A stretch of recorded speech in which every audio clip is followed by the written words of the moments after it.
Hello, everyone. Welcome back to the One and E podcast. And if you haven't subscribed, please go ahead and subscribe, like, share, and engage us in the comment section. So today we're discussing the additional bond that will go in effect later this month, in the month of August, to visitors with visas from countries that have been labeled to overstay their visas in the US. So if you're a visitor and you're visiting the country, you will be required to pay up to $15,000 in bond. It's refundable, but they just want to make sure when you say you're visiting the US, they want you to visit and also go back to your country. So if you don't go back to your country, you will forfeit the, bond money that you paid, either 10,000 or $15,000.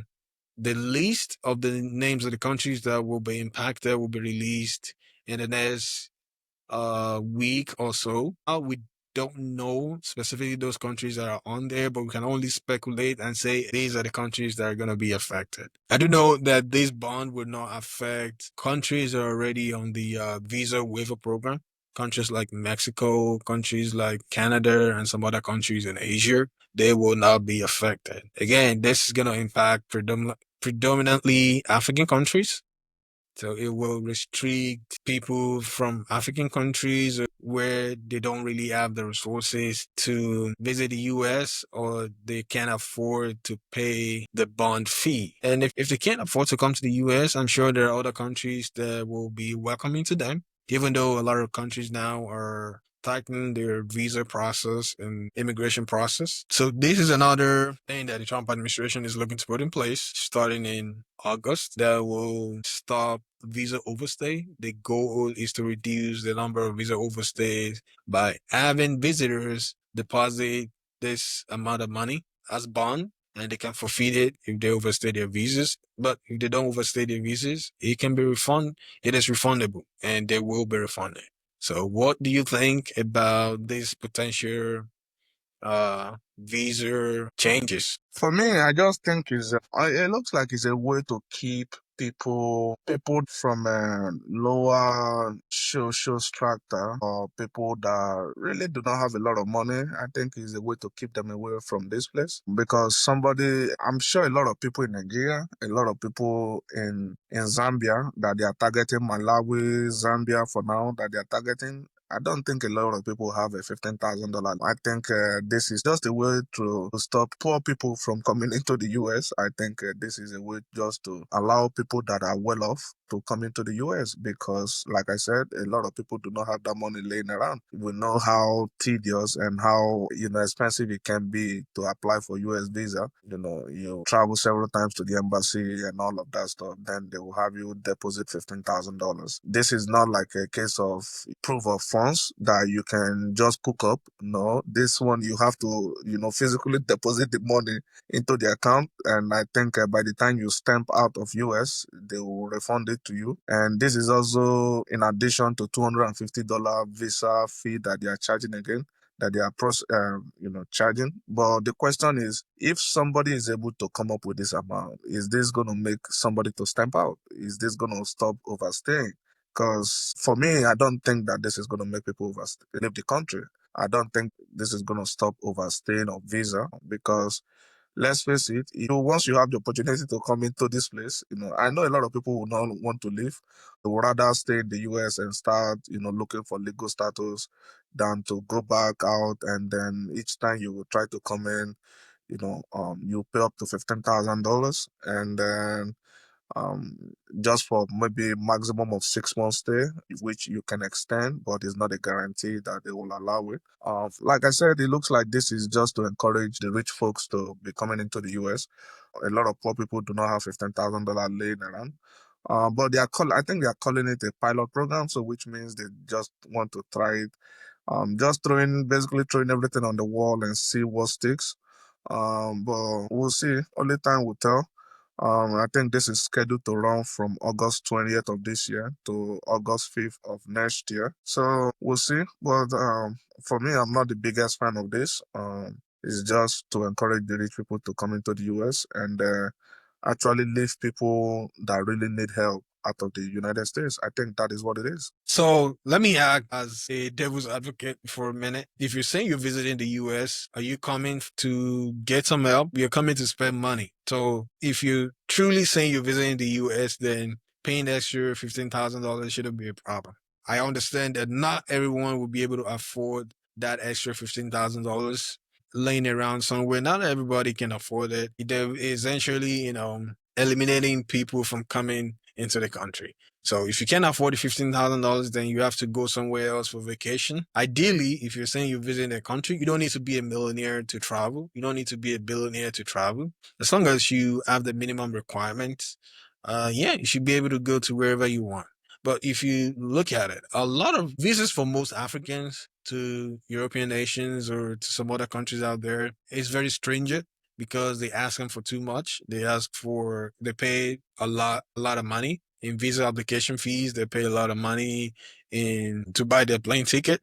So they don't want people that are not well to do to travel. They want people that won't overstay to travel. And if you're able to afford $15,000, you're likely not overstaying. You probably have a thriving business back in your home country where you would like to go back to. But do you think people that are able to afford $15,000, do you think they're coming to the US to seek help? I believe they're coming to the US to visit and to spend money, to go on vacations, visit, do some sightseeing. And yeah, I don't know what your opinion is on that. I mean, you really need 15,000 to travel from Nigeria to this place for vacation. If you already have people here, like you have friends and you have family, you don't need 15,000. You probably need maybe close to 3,000, 5,000, but not definitely not 15,000. And this is in addition to whatever money you might have spent. And right now, the plane ticket from Nigeria to this place on average will probably be around 2.5 million naira, and then plus other expenses, then you have to come up with 15,000, and that is not even part of the money that you spend in the US. That is just a bond. That is just for you to say, this money, if I don't come back, you take it. So you have to come up with the $15,000 for the bond, and then you have to come up with the money that you will spend on your own. So on average, you're looking at least close to 25,000 to $30,000, and that's quite a big. We know that not everybody has the money. And let's say you are traveling with your family. So is there a caveat? Like if you are traveling like as a family of four, each family member dropping this $15,000, or is just the whole family dropping $15,000? So if it is each member of the family dropping 15,000, right there, that's $60,000 just for your bond. And you haven't even talked about, the plane and all the flight and all of that stuff.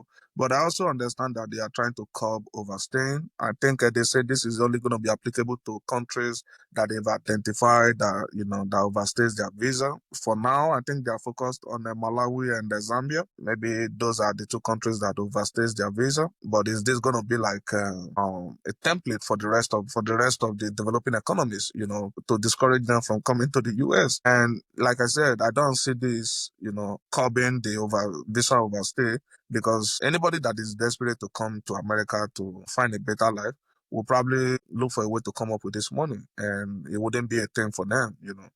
But yeah, I'm thinking that this is just too much. It's too hard, handed. I think, they should look for a way to make it more affordable. That you put it, $20,000 will not stop people from overstaying visa. It's just going to give people opportunity, be more creative, and look for more, better way to come up with that money. Yeah, definitely agree that people will try to exploit or they'll try to find a new loophole and exploit the loophole.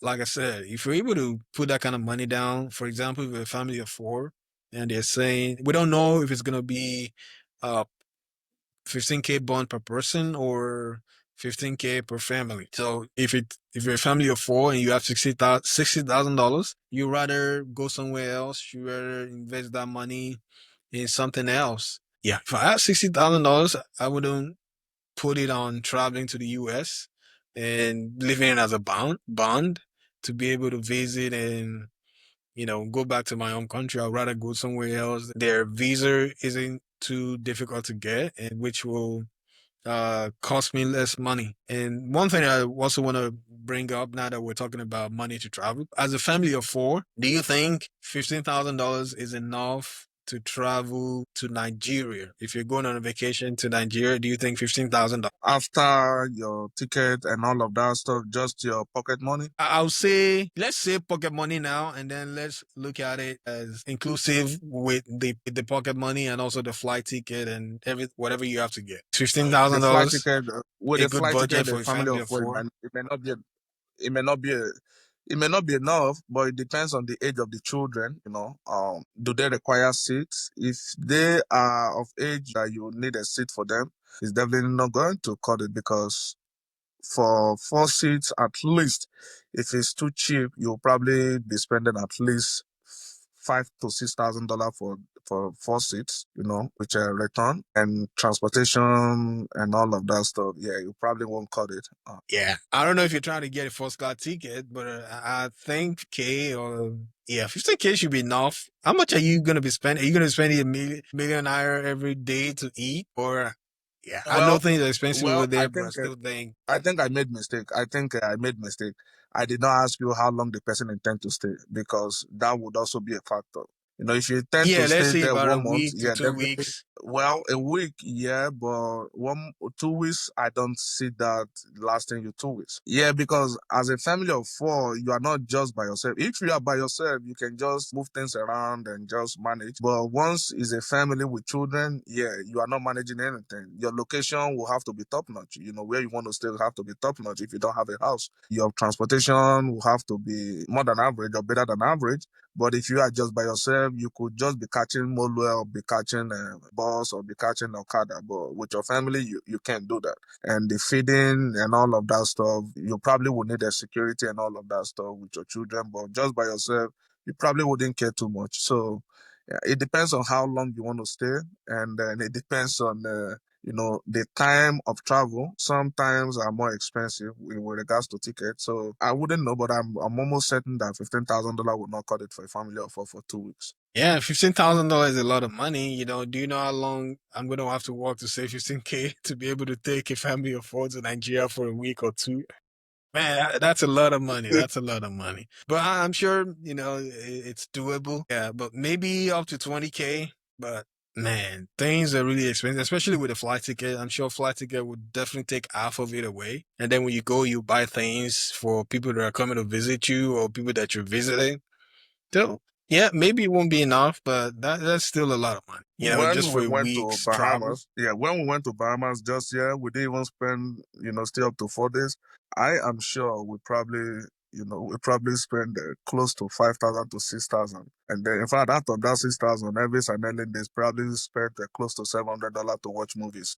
you know, so yeah, just Bahamas, which is almost like a backyard here for Nigeria. Yeah, especially if you haven't been, if you are like me that haven't, been back home, almost 10 years, never been back home. Yeah, you probably will spend extra, because extra bodies, extra people will come and see you and all of that stuff. So your spending will be a lot higher than somebody that has been frequenting, or somebody that was just home, 2 years ago, a year ago. So maybe the person that was home a year ago, they are tired of seeing his face, but you that they haven't seen in almost 13 years. Yeah, sure. More people will come. If care is not taking, your king will come and visit you. So there you go. $15,000 for family of four for 2 weeks, I don't think it will cut it. Okay. So it's safe to say that if you're visiting the US too, depending on how long you want to stay, you should plan to spend at least $15,000. Is that a comparable price for people that are coming from Nigeria just to visit for a week or 2 weeks? It depends. Like I said, if you have people, let's say somebody hit me up, hey, Elvis, I'm coming to the US to, for vacation. I intend to stay 1 week and I want to stay with you. That is you taking care of their accommodation already. If they were to lodge in a hotel for like a whole week, yeah, that's a lot of money. At least, unless you want to go stay in La Cuenta, or you want to go stay in, what do they call it? All these, I can't remember what they call it, but I can remember La Cuenta. Unless you want to go stay La Cuenta, $50 a night, you'll basically sleep with one eyes open. Yeah, you could be looking at $600. But if you want to go stay in a good hotel, yeah, at least a night you'll probably be looking at 200. Multiply by seven, almost 1,400 right there. If you want to go stay in Airbnb, it might be a lot cheaper, but you just visiting a place for the first time that you don't know, I wouldn't even recommend you to go stay in Airbnb because you don't know the environment. You don't know the place. So yeah, if you are accommodating somebody for vacation, yeah, that will, take care of that accommodation. And the person might be lucky, depending on the person they are staying with. You might be able to take care of, one of their meals every day, maybe breakfast, maybe dinner, maybe lunch, depending on how much they are going out. But if you go stay on your own, you just come here, you don't know anybody, you probably will, hold that around $15,000. And depending on your mission, where you intend to go visit, are you trying to catch flights locally? Are you trying to crisscross, the country? It depends on your vacation plan. Yeah, I'm sure people will find a way to do it economically. If you're visiting Nigeria as well, if you want to leave lavishly, yeah, you need more than 15K. If you want to leave below your means, you can still live within 15K and not raise any eyebrows or stay in an unsafe environment. I'm sure you have people in Nigeria that will be willing to welcome you to keep you in their home for a week or 2 weeks, but you just got to make sure you trust those people. If not, then you might have to pay a lot more money out of your pocket. Actually, there's a guy that I think they said anytime he visits Nigeria, he doesn't go to Nigeria. After his ticket, he's spending money. He doesn't go with more than 500,000. I'm like, how do you do it? And he said he will just stay in his sister's house. They will just give him food, and he don't go out and stuff like that. I'm like, yeah, 500,000. How do you go home with? In fact, the last time he went, I think he went home with less than. I still did not believe him. I told him, no, I don't believe you. But he said, yeah, he said he didn't spend up to that. In fact, he went to his father's funeral in Nigeria. I don't think he went home with close to 5 million naira. I know everyone will find a way to get money out of you. So it is what it is. It is what it is. Thank you all for watching. If you haven't subscribed, go ahead and subscribe, like, share, comment, and engage us in the comment section. So do you think the bond fee is worth the visit to the US? I know most people they come here and they want to stay. Some people they want to visit and just go back to their lives in Nigeria. So do you think $15,000 bond on top of your flight fees and your visa application fee is worth it? And let us know your opinion in the comment section. Thank you for joining us and have a wonderful day.